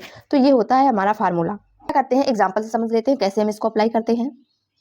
तो यहाँ पे हमारा क्वेश्चन है limit n tends to infinite √1 + √2 + √3 ऐसे हमारा √n तक है, ये हमारी सीरीज हो गई, और अपॉन में n√n है। तो यहाँ पे हम इसको क्या करेंगे, समेशन के रूप में बनाएंगे। तो limit n tends to infinite summation, यहाँ पे हमारा 1 2 3 ऐसे हमारा n तक है, तो यहाँ पे हमारा हो जाएगा r इज इक्वल टू 1 से लेके n तक, summation r is equal to 1 से लेके n तक जाएगा। और यहाँ पे अगर हमारा यहाँ पे √1 + √2 + √3 ऐसे हमारा √n तक है, तो यहाँ पे हमारा अंश में बन जाएगा √r, और अपॉन में हमारा n√n तो है ही। अब क्या करते हैं, limit n tends to infinite summation r is equal to 1 से लेके n तक, और यहाँ पे हमारा क्या करना है, 1 अपॉन n और r अपॉन n के रूप का बनाना है। तो यहाँ पे हम क्या करते हैं, रूट को एक साथ लिख लेते हैं, √r अपॉन n बन गया, और n को अलग कर देते हैं तो 1 अपॉन n बन गया। अब यहाँ पे हमें क्या करना होता है, limit n tends to infinite जो इसको हम इंटीग्रेशन बना लेते हैं। फिर क्या करते हैं, r upon n, limit n tends to infinite r upon n, यहाँ पे हम क्या करते हैं, पहले नीचे वाली वैल्यू रखते हैं r इज इक्वल टू 1। तो r अपॉन n में अगर हम r इज इक्वल टू 1 रख देते हैं और लिमिट हमारी टेंड्स कर रही है इनफाइनाइट को, तो यहाँ पे हमें लोअर लिमिट 0 मिल जाएगी। अगर r अपॉन n में upper limit r is equal to n रख देते हैं, तो यहाँ से हमें n कैंसिल होकर 1 मिल जाता है, तो अपर लिमिट यहाँ पे हमारी 1 हो गई। यहाँ पे हमारा r अपॉन n, इसका मान हमारा x हो जाता है, x की पावर 1/2 हो जाएगा क्योंकि रूट लगा हुआ है, 1 अपॉन n हमारा dx हो जाता है। अब इसका इंटीग्रेशन करना हमारे लिए आसान हो गया, इंटीग्रेशन x की पावर n का, तो ये फार्मूला यहाँ पे अप्लाई कर देंगे, तो हमारा इंटीग्रेशन हो जाएगा x की पावर 3/2 अपॉन में 3/2 बनेगा, उसको उलट देंगे तो 2/3 हो जाएगा। लोअर लिमिट हमारी 0 है, अपर लिमिट हमारी 1 है, तो यहाँ पे अगर हम लिमिट रख देते हैं तो यहाँ से मिल जाता है 2/3, यही हो गया हमारा आंसर। तो जब हमें सीरीज दी हुई होगी तो उसको समेशन के रूप में बना लेंगे, फिर r अपॉन n को x कर देंगे, 1 अपॉन n को dx कर देंगे, और समेशन को इंटीग्रेशन बना देंगे, और लिमिट जो होगी उसको हम जो दी होगी r की वैल्यू उस हिसाब से हम यहाँ पे लिमिट भी बना लेंगे। तो ये होता है हमारा इनफाइनाइट सीरीज का कॉन्सेप्ट। बच्चों हमारा अगला कॉन्सेप्ट है एस्टिमेशन ऑफ डेफिनेट इंटीग्रेशन, यानी कि निश्चित समाकलन का आकलन। इस कॉन्सेप्ट में हमारा आता है कि जिसका इंटीग्रेशन नहीं होता उसका हम इंटीग्रेशन कैसे करेंगे। तो जैसे integration sin x upon x dx है, इसका इंटीग्रेशन हम नहीं कर सकते। cos x अपॉन x, इसका भी इंटीग्रेशन नहीं कर सकते। इंटीग्रेशन e की पावर x² dx, इसका भी इंटीग्रेशन नहीं कर सकते। तो इसी प्रकार जितने भी फंक्शन आते हैं हम जिनका इंटीग्रेशन नहीं कर सकते, उनका इंटीग्रेशन हम समाकलन के आकलन से करते हैं। तो यहाँ पे हम क्या करते हैं, इसे सॉल्व करने का हमारा 2 तरीका होता है। पहला हमारा है रेक्टेंगल मेथड, इसमें हमारा पहला आ जाता है for a monotonic increasing function, यानी कि a से b के बीच में हमारा जब फंक्शन इंक्रीज होता है तब उसके लिए यहाँ पे हमारा कॉन्सेप्ट है। तो यहाँ पे पहले इसका कॉन्सेप्ट समझ लेते हैं। तो यहाँ पे हमारा a से b तक हमारी लिमिट है, इंटीग्रेशन a से b तक हमारी लिमिट है, fx हमारा फंक्शन है, dx यहाँ पे हमारा कॉन्सेप्ट है। यहाँ पे हम क्या करते हैं, एक छोटा रेक्टेंगल बनाते हैं, एक बड़ा रेक्टेंगल बनाते हैं। यहाँ पे हमारा x is equal to a से लेके x is equal to b तक, ये हमारी लिमिट है। हमें क्या करना है, ये फंक्शन हमारा इंक्रीजिंग है, y is equal to fx, इसके नीचे की एरिया निकालनी है। ये हो गया हमारा बड़ा वाला रेक्टेंगल, और यहाँ पे ये हो गया हमारा छोटा वाला रेक्टेंगल। ये हो गया हमारा f ऑफ a, ये हो गया हमारा f ऑफ b। यहाँ पे x is equal to a है, x is equal to b तक हमें यहाँ पे इंटीग्रेशन करना है। सेम यहाँ पे भी है, यहाँ पे हमारा बड़ा वाला रेक्टेंगल है, यहाँ पे हमारा छोटा वाला है, हमें ये बीच वाले का एरिया निकालना है। तो उसके लिए यहाँ पे हमारा क्या होता है कि इंटीग्रेशन a से b तक हमारी लिमिट होगी fx dx, ये हमारा ग्रेटर देन होगा b माइनस a, यानी कि इस रेक्टेंगल की एरिया। तो यहाँ पे हमारा ये distance x is equal to a है, यहाँ पे x is equal to b है, तो इसके बीच की डिस्टेंस हमारी हो गई b माइनस a। तो यहाँ पे इसका बेस हो गया b माइनस a, हाइट हो गई हमारी f ऑफ a। तो ये हो गया हमारा एरिया छोटे वाले ट्रेंगल का।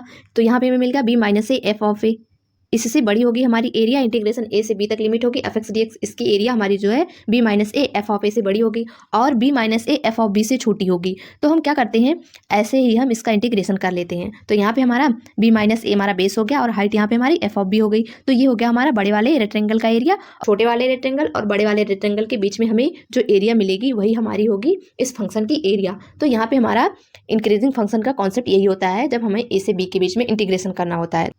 अगला हमारा है कि मोनोटोनिक डिक्रीजिंग फंक्शन। जब हमारा फंक्शन डिक्रीजिंग फंक्शन होगा तब हम क्या करेंगे, तो उसके लिए यहाँ पे होता है इंटीग्रेशन a से लेके b तक हमारी लिमिट होगी fx dx, हमें इसी का इंटीग्रेशन करना है। तो यहाँ पे क्या करेंगे, डायरेक्ट तो इसका इंटीग्रेशन कर नहीं सकते, इसलिए यहाँ पे हमारा f of b minus a से बड़ा होगा हमारी एरिया, ये वाली f of b into b minus a से बड़ी होगी ये वाली हमारी एरिया जो हमें निकालना है, और b minus a f of a से छोटी होगी ये वाली एरिया हमारी। तो हम क्या करते हैं, रेक्टेंगल से भी बना के देख लेते हैं। तो यहाँ पे हमारा है, ये हो गया हमारा डिक्रीजिंग फंक्शन, करना है, ये जो हमारा बीच वाला ग्राफ है हमें इसी के नीचे की एरिया निकालनी है डिक्रीजिंग फंक्शन की। तो हमें क्या करेंगे, इसका डायरेक्ट एरिया नहीं निकाल सकते, इसलिए क्या करते हैं, एक छोटा रेक्टेंगल बना लेंगे, एक बड़ा रेक्टेंगल बना लेंगे। तो यहाँ पे हमारा बेस हो गया b माइनस ए, हाइट हो गई यहाँ पे हमारी f ऑफ b छोटे वाले रेक्टेंगल की, तो इससे बड़ी होगी ये वाली हमारी एरिया। इंटीग्रेशन a से b तक लिमिट f ऑफ x की एरिया जो होगी ये छोटे वाले ट्रेंगल से बड़ी होगी, और यहाँ पे हमारा बड़ा वाला रेक्टेंगल जो है इससे छोटी होगी एरिया, तो हमारा यहाँ पे base b minus A, height f of b हो गई। तो यहाँ से हमें ये वाली एरिया मिल जाएगी। हमारा अगला कॉन्सेप्ट आता है फॉर नॉन मोनोटोनिक फंक्शन के लिए इसका इंटीग्रेशन हम कैसे करेंगे। तो यहाँ पे इसका इंटीग्रेशन करने के लिए क्या करना है, हम यहाँ पे रेक्टेंगल मेथड से देख रहे हैं। तो यहाँ पे हमें ये बीच वाला जो हमारा ग्राफ है y is equal to F X, ये वाला हमारा ग्राफ होगा। तो हमें क्या करना है, इसी के नीचे की एरिया निकालनी है। क्या करेंगे, एक बड़ा रेक्टेंगल बना लेंगे इधर और एक छोटा रेक्टेंगल इधर बना लेंगे, हमारा छोटा वाला रेक्टेंगल। तो यहाँ पे हमारा हाइट हमारी m है, स्मॉल m, और यहाँ पे बेस हमारा b माइनस ए हो जाएगा। यहाँ पे हमारा x is equal to a है, यहाँ पे हमारा x is equal to b है। तो ये हो गया हमारा बेस b माइनस ए, और हाइट हो गई हमारी यहाँ पे स्मॉल m छोटे वाले रेक्टेंगल की। इससे बड़ी होगी हमारी एरिया इंटीग्रेशन लिमिट a से लेके b तक एफ एक्स डी एक्स की। और यहाँ पे हमारा बड़ा वाला रेक्टेंगल है, इसकी एरिया निकालने के लिए क्या करेंगे, x is equal to a से लेके x is equal to b तक की हमारी लिमिट है। तो यहाँ से हमें बेस मिल जाएगा b माइनस ए, और हाइट हमारी हो जाएगी कैपिटल M। तो ये हो जाता है हमारा बड़े वाले रेक्टेंगल की एरिया। तो हमें जो एरिया निकालनी है इंटीग्रेशन a से लेके b तक limit F X D x, इसी की एरिया निकालनी है, इसी का इंटीग्रेशन करना है हमें। तो ये हो जाती है हमारी कैपिटल M b माइनस ए से छोटी होगी ये वाली हमारा इंटीग्रेशन, और स्मॉल m b माइनस ए से बड़ा होगा इसका इंटीग्रेशन। अब यहाँ पे हमारा अगला कॉन्सेप्ट आ जाता है कि मॉड इंटीग्रेशन a से b तक हमारी लिमिट होगी F X D x. Mod में रहेगा ये हमारा फंक्शन हमारा जो है एफ एक्स, लिमिट हमारी हो गई इंटीग्रेशन a से b तक हमारी लिमिट होगी, इसका इंटीग्रेशन जो होगा ये हमारा लेस देन इक्वल टू होगा इंटीग्रेशन a से लेके b तक limit mod F X D x. यानी कि हमारा बाहर जो पूरा मॉड लगा हुआ है, अगर हम इसका इंटीग्रेशन करते हैं तो इसका इंटीग्रेशन हमारा कम आएगा जब हम क्या करेंगे, इंटीग्रेशन करेंगे जब हमारा अंदर में फंक्शन में मॉड लगा होगा। तो क्या करते हैं, एक एग्जांपल से देखते हैं इसको। तो मान लेते हैं हमारा साइन एक्स का ग्राफ है, मान लेते हैं हमारा साइन एक्स का ग्राफ है, तो इसकी वैल्यू तो हमारी आती है +2, ऊपर वाले का जब एरिया निकालते हैं +2 आती है, और नीचे वाले की -2 आ जाती है। तो यहाँ से हमारा ये हो जाता है, यहाँ पे हमारा 2 पाई होगा, यहाँ पे हमारा 0 होगा। तो अगर हम 0 से लेकर 2 पाई तक हम इसकी एरिया निकाल लेते हैं, फिर इसका मॉड ले लेते हैं, तो यहाँ से हमें इसकी एरिया 0 मिल जाती है, क्योंकि -2 है +2 है तो 0 हो गया। अगर यहाँ पे हम क्या करेंगे, अंदर ही मॉड ले लेंगे, तो क्या हो जाएगा, साइन एक्स का ग्राफ उलट के ऊपर चला जाएगा। तो यहाँ पे इसकी एरिया भी +2 होगी, इसकी एरिया भी +2 होगी, तो यहाँ से हमें मिल जाता है +4। से हमें पता चल गया कि जब हमें पूरे फंक्शन में बाहर मॉड लगा होता है तो उसकी एरिया कम होती है जब अंदर में मॉड लगा होता है। तो ये कॉन्सेप्ट हमारा ये हो गया। अब अगला देखते हैं हमारा क्या है। तो हमारा अगला कॉन्सेप्ट आ जाता है यूजिंग नॉन फंक्शन। इस मेथड से हम कैसे यहाँ पे इंटीग्रेशन करते हैं। ये हमारा सेकंड है, पहला तो हमारा रेक्टेंगल वाला था, अब ये हमारा सेकंड है। तो इसके लिए हमारा क्या होता है कि हमें दिया होता है, अगर एक एच एक्स हमारा फंक्शन है, इससे बड़ा हमारा फंक्शन एफ एक्स है, इससे बड़ा फंक्शन हमारा जी एक्स है, एक्स बिलोंग कर रहा है हमारा ए से बी के बीच में, ऐसा हमारा होता है। तो हमारा integration H x D x का इंटीग्रेशन जो होगा उससे बड़ा हो जाएगा हमारा एफ एक्स डी एक्स का इंटीग्रेशन, उससे बड़ा होगा हमारा इंटीग्रेशन जी एक्स डी एक्स का। तो ये हो गया हमारा कॉन्सेप्ट। हम क्या करते हैं, एग्जाम्पल से इसको समझ लेते हैं। तो यहाँ पे हमारा एग्जांपल हो गया कि इंटीग्रेशन 0 से लेके 1 तक हमारी यहाँ पे लिमिट है e⁻x² dx, इसी का इंटीग्रेशन करना है। तो हम क्या करते हैं, इसका डायरेक्ट इंटीग्रेशन नहीं कर सकते। तो यहाँ पे हम क्या करते हैं, पहले हम देख लेते हैं हमारा पहला मेथड क्या है। तो यहाँ पे हमारा x बिलोंग कर रहा है 0 से लेके 1 के बीच में। तो अगर हम क्या करते हैं, x में 0 से लेके 1 तक कोई वैल्यू रखते हैं, तो यहाँ पे हमारा x जो होगा वो ग्रेटर देन होगा x² से। मान लेते हैं हम x इज इक्वल टू 1/2 रखते हैं, तो यहाँ पे हमारा 1/2 होगा, x² कर देंगे तो 1/4 हो जाएगा। तो यहाँ पे हमारा x ग्रेटर देन है x² से। तो यहाँ पे क्या करते हैं, e⁻x कर देंगे, तो e⁻x ग्रेटर देन होगा e⁻x² से। अब आगे क्या करते हैं, इसमें लिमिट लगा देते हैं। तो इंटीग्रेशन 0 से लेके 1 तक लिमिट हो गई e⁻x dx से, हमारा ग्रेटर देन होगा e⁻x² dx से, लिमिट हो गई हमारी 0 से लेके 1 तक। अब हम यहाँ पे क्या कर सकते हैं कि हम इसका इंटीग्रेशन तो कर सकते हैं, यहाँ पे इस वाले का इंटीग्रेशन कर सकते हैं। तो यहाँ पे इंटीग्रेशन करके अपर लिमिट रखेंगे, लोअर लिमिट रखेंगे, तो e-1 मिल जाएगा। ये हमारा ग्रेटर देन होगा इंटीग्रेशन 0 से लेके 1 तक हमारी लिमिट e⁻x² dx से। तो यहाँ पे हो जाता है यही हमारा इंटीग्रेशन कि इंटीग्रेशन 0 से लेके 1 तक लिमिट होगी e⁻x² dx है, इसका इंटीग्रेशन हमारा लेस देन होगा e-1 से। हम सेम क्वेश्चन को यहाँ पे रेक्टेंगल वाले तरीके से भी सॉल्व करेंगे। तो यहाँ पे हमारा इंटीग्रेशन 0 से लेके 1 तक लिमिट है e⁻x² dx से हमारा क्वेश्चन है। तो यहाँ पे क्या करते हैं, y इज इक्वल टू मान लेते हैं e⁻x², यही हमारा फंक्शन है। तो यहाँ पे हमारी लोअर लिमिट 0 है, x इज इक्वल टू 0 रखते हैं तो y इज इक्वल टू यहाँ से हमें 1 मिल जाएगा। अगर हम क्या करते हैं, upper limit x is equal to 1 रखते हैं तो y इज इक्वल टू यहाँ पे e मिल जाता है। तो यहाँ पे क्या करते हैं, अब रेक्टेंगल बना लेते हैं। तो यहाँ पे अगर हमारा x इज इक्वल टू 0 है तो y इज इक्वल टू 1 है, तो ये हो गया हमारा छोटा वाला रेक्टेंगल। अब क्या करना है हमें, x इज इक्वल टू 1 पे y इज इक्वल टू हमारा e है, तो x इज इक्वल टू 1 पे y इज इक्वल टू हमारा e है। तो ये हो गया हमारा बड़ा वाला रेक्टेंगल, इधर वाला हमारा हो गया बड़ा वाला रेक्टेंगल, और ये नीचे वाला हमारा छोटा वाला हो गया। तो इसकी एरिया हमारी हो जाती है, छोटा वाला रेक्टेंगल की एरिया, यानी कि छोटा वाले रेक्टेंगल की एरिया हो जाएगी, बेस हमारा 1 है, हाइट भी 1 है, तो इसकी एरिया हमारी 1 होगी। इंटीग्रेशन 0 से लेकर 1 तक हमारी लिमिट है e⁻x² dx, इसी का इंटीग्रेशन करना था, तो 1 से बड़ी होगी इसकी एरिया, 1 से बड़ी होगी इसकी एरिया, और बड़ा वाला रेक्टेंगल हमारा हो गया, बेस हमारा 1 है, हाइट हमारी ई है, तो इसका हमारा एरिया आ गया ई। तो ये हो जाता है हमारा इंटीग्रेशन रेक्टेंगल वाले तरीके से। इंटीग्रेशन 0 से लेकर 1 तक हमारी लिमिट e⁻x² dx, इसकी एरिया जो होगी 1 से बड़ी होगी और ई से छोटी होगी। तो ये हो गया हमारा दोनों तरीका। तो इसी तरीके में ऐसे क्वेश्चन सॉल्व करते हैं जिसका हम डायरेक्ट इंटीग्रेशन नहीं कर सकते। जो हमारा अगला कॉन्सेप्ट आ जाता है वेलिस फार्मूला यानी कि वेलिस थ्योरम जिसको हम कहते हैं। तो यहाँ पे हमें इंटीग्रेशन 0 से लेकर पाई तक लिमिट दी होगी और साइन की पावर mx इंटू कॉस की पावर nx dx इसी रूप में हमारा यहाँ पे क्वेश्चन दिखेगा। तब हम क्या करते हैं k इंटू पाई/2, यहाँ पे हम क्या करते हैं जब m और n दोनों हमारा पॉजिटिव इवन नंबर होता है यानी कि m n दोनों समधन पूर्णांक होंगे, तब हम क्या करते हैं k में पाई/2 से इंटू कर देते हैं। अगर यहाँ पे m और n पॉजिटिव इवन नंबर ना होकर कोई भी नंबर होगा तो वहाँ पे हम क्या करते हैं k में 1 से इंटू कर देते हैं। तो देख लेते हैं यहाँ पे हमारा k क्या है। तो यहाँ पे हमारा k इज इक्वल टू आता है m, साइन की पावर m जो है वहाँ पे हमारा क्या करते हैं m-1 करते हैं, फिर m-3 करते हैं, ऐसे हमारा अगला हमारा आ जाएगा m-5। ऐसे हमारा तब तक माइनस करेंगे जब तक हमारा 1 और 2 नहीं आ जाता। अगला हमारा आ जाता है इंटू में n-1 n-3, ऐसे हमारा अगला n-5 आएगा जब तक हम माइनस करेंगे जब तक हमारा 1 और 2 नहीं आ जाता। 1 आ जाएगा या 2 आ जाएगा तब हम रुक जाएंगे, और अपॉन में हमारा आ जाता है m+n इंटू m+n-2 कर देंगे, ऐसे हमारा तब तक माइनस करेंगे जब तक हमारा 1 और 2 नहीं आ जाता। तो ये होता है हमारा कॉन्सेप्ट। अब हम देखते हैं हमारा अगला कॉन्सेप्ट क्या है। अब यहाँ पे हमारा अगला कॉन्सेप्ट आ जाता है रिडक्शन फार्मूला। यहाँ पे हम क्या करेंगे साइन और कॉस के लिए पहले रिडक्शन फार्मूला देख लेते हैं। तो यहाँ पे हमें दिया होगा इंटीग्रेशन 0 से लेके पाई/2 तक हमारी लिमिट होगी। साइन की पावर nx dx दिया होगा, ये हमारा बराबर होगा इंटीग्रेशन 0 से लेके पाई/2 कॉस की power nx dx is equal to in के बराबर हम इसको लिखे हुए हैं। अगर हमें क्वेश्चन में दिखता है 0 से लेके पाई/2 तक हमारी लिमिट होगी और साइन की पावर n दिया होगा x dx होगा, और 0 से लेके पाई/2 तक लिमिट होगी, इंटीग्रेशन 0 से लेके पाई/2 तक लिमिट होगी, कॉस की पावर हमें nx dx दिखेगा। तब हम क्या करते हैं, तो यहाँ पे ये फार्मूला हमारा दोनों के लिए सेम ही होता है, हम इसको लिखे हुए हैं in के बराबर। तो यहाँ पे हमें in इज इक्वल टू मिल जाएगा जब हमारा n का मान इवन होगा, n का मान हमारा जब सम होगा तब यहाँ पे हमारा मिलता है n-1 n-3 n-5, ऐसे हमारा 1 तक जाता है, तब तक माइनस करेंगे जब तक हमारा 1 नहीं आ जाता, upon n into n-2 n-4, ऐसे हमारा तब तक करेंगे जब तक हमारा 2 नहीं आ जाता। ये हमारा जब n इवन होता है और इंटू कर देते हैं पाई/2 से जब हमारा n इवन होता है। अगला हमारा होता है जब n हमारा ऑड होगा यानी कि विषम संख्या होगी n, तब हम क्या करते हैं n-1 n-3 n-5, ऐसे तब तक करेंगे जब तक यहाँ पे हमारा 2 नहीं आ जाता, upon n into n-2 n-4, ऐसे हम तब तक करेंगे जब तक यहाँ पे हमारा 1 नहीं आ जाता, और इंटू में हमारा 1 आएगा जब यहाँ पे हमारा ऑड होगा। तो ये होता है हमारा रिडक्शन फार्मूला साइन और कॉस के लिए। अगला देखते हैं हमारा क्या है। तो यहाँ पे हमारा अगला आ जाता है in is equal to tan की पावर nx dx का फार्मूला। इंटीग्रेशन 0 से लेके पाई/4 तक लिमिट होगी और tan की पावर nx dx, इसका हमारा फार्मूला बन जाता है in plus in-2 is equal to 1 upon n-1, इसी रूप में हमें ये मिलता है। अगर यहाँ पे हमारी लिमिट चेंज हो जाएगी तो ये हमारा रिजल्ट जो है ये भी हमारा चेंज हो जाएगा। और अगला हमारा है कॉट की पावर nx dx, यहाँ पे हमारा कॉट का रिडक्शन फार्मूला। तो in इज इक्वल टू यहाँ पे हमारा मिलता है इंटीग्रेशन 0 से लेके पाई/4 तक लिमिट जब हमारी होगी कॉट की power nx dx is equal to in plus in-2 is equal to 1 upon 1 minus n, ये हमारा मिल जाता है। तो यहाँ पे हमने रिडक्शन फार्मूला जो पढ़ा, हमने पहले इनडिफिनिट इंटीग्रेशन में भी रिडक्शन फार्मूला पढ़े हुए हैं, तो दोनों फार्मूला हमारा रिडक्शन का सेम ही रहता है, बस यहाँ पे हमारा डिफिनिट इंटीग्रेशन में लिमिट लग जाती है। बस इतना सा कॉन्सेप्ट है यहाँ पे रिडक्शन फार्मूला का कि इनडिफिनिट इंटीग्रेशन में जो फार्मूला रहेगा वो सेम रहता है, और डिफिनिट इंटीग्रेशन में क्या होता है उसी फार्मूले में यहाँ पे लिमिट लग जाती है। हमारा यहाँ पे जो लिमिट दी होगी उसी हिसाब से यहाँ पे हमारा रिजल्ट बनता है। तो ये होता है हमारा रिडक्शन फार्मूला। अब यहाँ पे हमारा एग्जांपल आ जाता है इंटीग्रेशन -पाई/2 से लेके पाई/2 तक हमारी लिमिट होगी sine square x into cos square x into sine X plus cos x dx, हमें इसी का इंटीग्रेशन करना है। तो ये हमारा वेलिस थ्योरम के कॉन्सेप्ट पे हमारा क्वेश्चन है। तो यहाँ पे हम क्या करते हैं, पहले इंटू कर देते हैं दोनों में। तो यहाँ पे इंटू कर देंगे तो इंटीग्रेशन -पाई/2 से लेके पाई/2 तक लिमिट होगी sine cube x into cos square x dx, ये हमारा बन जाएगा। प्लस अगर पाई/2 से पाई/2 तक लिमिट होगी, यहाँ पे हमारा बनेगा sine square x into cos cube x dx। तो यहाँ पे हमारा अगर यहाँ पे हमारा पहला वाला ये जो है, इसमें अगर हम क्या करते हैं x की जगह पे -x से रिप्लेस कर देते हैं तो यहाँ पे ये हमें ऑड फंक्शन मिलता है। लेकिन यहाँ पे ये हमारा जो है ये वाला ये हमारा इवन फंक्शन है।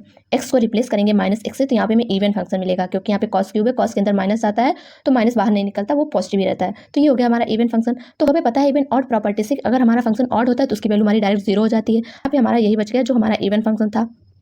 तो हमें पता है कि -पाई/2 से लेके पाई/2 तक और हमारा इवन फंक्शन होता है, तो हमारा इंटीग्रेशन हो जाता है 2 इंटू इंटीग्रेशन 0 से लेके पाई/2 तक लिमिट हो जाएगी sine square x into cos cube x dx, हमारा बन जाता है। फंक्शन हमारा सेम रहता है, बस 2 इंटू 0 से लेके पाई/2 तक हमारी लिमिट हो जाती है। तो इसलिए हमें प्रॉपर्टी याद होनी चाहिए, क्योंकि क्वेश्चन में ऐसे ही हमारी यूज आ जाती है। तो यहाँ पे आप क्या करते हैं, वाली थ्योरम लगा देते हैं। तो यहाँ पे हमारा है m का मान हमारा यहाँ पे 2 है, तो यहाँ पे हमारा 2 आ गया इंटू m-1, m का मान हमारा यहाँ पे 2 है, -1 कर देंगे तो यहाँ पे हमारा 1 आ गया। तो यहीं रुक जाते हैं क्योंकि हमारा 1 या 2 आता है तो वहीं पे हम रुक जाते हैं। अगला इंटू में अगला हमारा आ जाता है n-1, n का मान 3 है और -1 कर देंगे तो हमें 2 मिल जाता है। तो यहाँ पे 1 या 2 मिल जाता है तो वहाँ पे हम रुक जाते हैं, तो यहाँ पे हमें 2 मिल गया तो यहीं पे रुक जाएंगे। अपॉन में हमारा आ जाता है m+n कर दिया तो यहाँ पे हमें 5 मिल गया। इंटू में आ जाता है m+n -2, तो m+n किए तो 5 मिला, -2 कर देंगे तो 3 मिल जाएगा। इंटू अगला हमारा आ जाता है 1, क्योंकि हमें 1 तक जाना होता है, 1 या 2 मिल जाता है तो वहीं पे हम रुक जाते हैं, तो यहाँ पे 1 मिल गया। लेकिन यहाँ पे हमारा m और n दोनों अगर हमारा इवन नंबर होता है तो 5/2 से मल्टीप्लाई करते हैं, लेकिन यहाँ पे हमारा m और n इवन नंबर नहीं है तो हम 1 से मल्टीप्लाई कर देंगे। तो यहाँ पे हमें आंसर मिल जाता है 4/15। तो ये हो गया हमारा आंसर। आ जाता है रिडक्शन फार्मूला, उसका एग्जाम्पल देख लेते हैं। यहाँ पे रिडक्शन फार्मूला क्या होता है हमने तो समझ लिया, अब एग्जाम्पल भी देख लेते हैं। तो यहाँ पे इंटीग्रेशन 0 से लेकर π/2 तक हमारी लिमिट होगी sin की पावर 5x dx, यानी कि यहाँ पे हमारा sin की पावर nx dx के जैसा है। तो यहाँ पे हमारा बन जाता है n-1, n का मान यहाँ पे हमारा 5 है, n-1 करेंगे 4 मिलेगा। अगला हमारा आ जाता है n-3, n का मान हमारा 5 है, -3 कर देंगे तो यहाँ पे हमें 2 मिल जाता है। 1 या 2 मिल जाता है तो वहीं पे रुक जाते हैं, तो यहाँ पे 2 मिल गया तो हम यहीं पे रुक जाएंगे। अपॉन हमारा आ जाता है n का मान हमारा यहाँ पे 5 है। अगला हमारा आ जाता है n-2, तो n का मान 5 है, -2 कर देंगे तो 3 मिल जाता है। इंटू अगला हमारा 1 मिल जाएगा, जहाँ पे हमारा 1 या 2 मिलता है वहीं पे हम रुक जाते हैं, तो यहाँ पे हमारा 1 मिल गया। लेकिन यहाँ पे हमारा n का मान जो है वो ऑड है तो यहाँ पे 1 से मल्टीप्लाई करेंगे, इवन होता तो π/2 से मल्टीप्लाई कर देते। अब इसे सॉल्व कर लेंगे तो 8/15 यही हमारा आंसर मिल जाता है। तो यहाँ पे हमारा रिडक्शन फार्मूला और हमारी वायलेंस थ्योरम जो है दोनों सेम ही है, दोनों का कॉन्सेप्ट बिल्कुल सेम ही है। तो हम क्या कर सकते हैं, यहाँ पे इस क्वेश्चन को क्या करते हैं हम, यहाँ पे साइन की पावर 5x है इंटू कॉस की पावर 0x, इस तरीके से अगर हम क्या करते हैं, इस क्वेश्चन को सॉल्व करते, इसमें वैल्यू थ्योरम लगा देते तो यहाँ पे हमारा आंसर सेम ही आ जाता। तो कह सकते हैं कि हमारा वैल्यू थ्योरम और रिडक्शन फार्मूला दोनों सेम ही है। तो यहाँ पे हमारा अगला कॉन्सेप्ट आ जाता है, ये कुछ फार्मूले हमें याद होने चाहिए। तो यहाँ पे हमारा इंटीग्रेशन 0 से लेकर पाई तक लिमिट है sin mx into sine nx dx, ये हमारा यहाँ पे क्वेश्चन है। यहाँ पे हमारा mx है, sin mx और sin nx है, इसका इंटीग्रेशन करते हैं। अगर हमारा m n दोनों पॉजिटिव इंटीजर है यानी कि धन पूर्णांक है और m = n है यानी कि m और n का मान बराबर है तो हमें आंसर मिलता है π/2। अगर m और n का मान बराबर नहीं है तो हमें आंसर मिल जाता है 0। अगला हमारा क्या है, अगला हमारा आ जाता है mn पॉजिटिव इंटीजर है यानी कि धनात्मक पूर्णांक है। तो अगर हमारा यहाँ पे इंटीग्रेशन 0 से लेकर π/2 तक हमारी लिमिट है, यहाँ पे हमारा sin nx है और cos mx है, sin nx है cos mx है, यहाँ पे हमारा sin और cos दोनों आ गया। ऊपर वाले फार्मूले में हमारा केवल sin था, यहाँ पे हमारा sin cos दोनों आ गया। तो यहाँ पे अगर हमारा n-m हमारा ऑड आ जाता है तो यहाँ पे हमारा बन जाता है 2n/n² - m²। तो ये हो जाता है हमारा फार्मूला। और अगर हमारा n-m इवन आता है तो हमारा आंसर 0 हो जाता है। अब हम अगला देखते हैं। तो अगला हमारा आ जाता है, अब अगर हमारा n हमारा पॉजिटिव इंटीजर ही रहेगा, धन पूर्णांक रहेगा और इंटीग्रेशन 0 से लेकर π/2 तक लिमिट रहेगी, यहाँ पे हमारा sin nx है इंटू कॉस mx है, sin nx into cos mx, ये हमारा सेम ही रहेगा, जो ऊपर था वही है। लेकिन यहाँ हमारा m-n हो गया, ऊपर हमारा था यहाँ पे हमारा n-m था, यहाँ पे हमारा m-n आ गया। तो अगर ये हमारा ऑड होता है तो यहाँ पे हमारा इंटीग्रेशन हो जाता है 2m/m² - n²। यहाँ पे बस इतना था कि जब हमने n-m किया तो वो ऑड आया था, तो यहाँ पे n² - m² बना था। लेकिन यहाँ पे हमने m-n किया, ये ऑड आया, तो यहाँ पे हमारा m² - n² अपॉन में बना 2/m² - n²। अगर यहाँ पे हमारा m-n ये इवन आता है तो यहाँ पे इसका इंटीग्रेशन हमारा 0 हो जाता है। तो ये थे हमारे फार्मूले। तो आज हमने डिफिनिट इंटीग्रेशन के सारे कॉन्सेप्ट और सारे फार्मूले यहाँ पे सीख चुके हैं। आप यहाँ से फार्मूले को याद कर लीजिए और क्वेश्चन प्रैक्टिस के लिए जेईई मेन 2023 के सारे क्वेश्चन सॉल्व किए गए हैं, आप वहाँ से जाके क्वेश्चन भी प्रैक्टिस कर लीजिए। लिंक डिस्कशन बॉक्स में मिल जाएगी। फार्मूला याद होने के साथ साथ क्वेश्चन प्रैक्टिस करना भी जरूरी है, तो जाइए क्वेश्चन भी प्रैक्टिस कर लीजिए।